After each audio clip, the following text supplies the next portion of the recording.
Okay, I have Caroline here again. We're going to do a brush stroke video. So a lot of the time when you have to play off the string, you actually play what we call a brush stroke. And that's sort of a smoothish, sort of not harsh sounding, not too spiccato, not too staccato sounding off the string strokes. So Caroline, you're going to take my camera, put your viola down. And you're going to hold it. And I want it to be on my fingers. Okay, yeah. Okay, good. So the first thing you have to do is I want you to do this exercise. I want you to put your thumb on the outside of your bow. So first we have the thumb on the outside of the bow. Now, one of the things that's going to make it near impossible to do a good brush stroke. So the stroke we're going for is this. Going to make it impossible is if you have tight fingers that have these like little mountain peaks on them, and it makes this thing jab and stick up. So you got to get out of that. So you have to be able to move your bow, and you have to be able to hold your bow and move your bow in a way that doesn't involve this kind of excessive muscle action. So to practice that, let's put your thumb on the outside. I want you to practice coming down in that rounded shape. Go up and come down. So this is thumb on the inside. This is bad. Come down. Now you can put your thumb on the inside. Just practice coming down. See if you can, you have to be able to get that, go in the mirror and be able to do this. If you can't do this motion, you're probably squeezing too much and you need to just work on this. It's like, I did that in another video. It's kind of finger push-ups.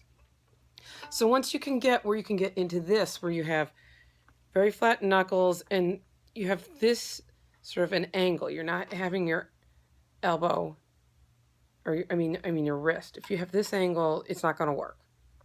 You have to be on a downward angle here. Pinky nice and curved. So you don't even attempt it until you can get into this position. So if you can't get in this position, then the first thing what you do is put your thumb on the outside. Nice and gentle. Go on a third finger. If you're on violin, on A string, so a D, viola, a D string, so a G.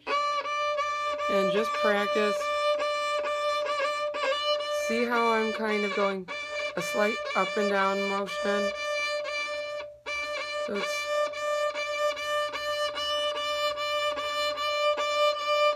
I mean, I'm scratching a little bit. It's because I've got my thumb on the outside. But I want you to just practice that fluid finger thing. You know, do it in your own camera, in your own mirror. Don't move on to the next step until you can do this. If it takes you every day for a month to get it, then that's what you have to do, every day for a month. Then when you get it, put the thumb in and try to do the same string. So we're down at the bottom of the frog. Don't do it out here because it's completely different. Do it down here because we're not going to be playing off the string out there and it's a completely different feel. Not here, that's easier, down here. And you have to be able to get this shape. See how it's moving? If you're doing it and your hand looks like this, you don't have it right yet. You have to keep working to get this motion.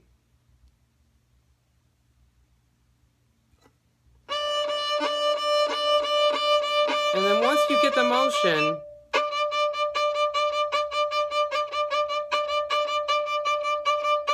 you can sort of just let it lightly bounce. But see how I still have that motion in there? It's not this. See, if you have that bad hoe hand, you get that hitting sound. That's not what we want. You're never going to want to play that. Trust me. This is a visual thing. It's a feeling and a visual thing. And it comes from, you're going to have to just stand in front of a mirror and find that feel. And like I said, you might have to do it 5-10 minutes every day for a month. It might take 6 months. It might take a week. It depends on how diligent you are.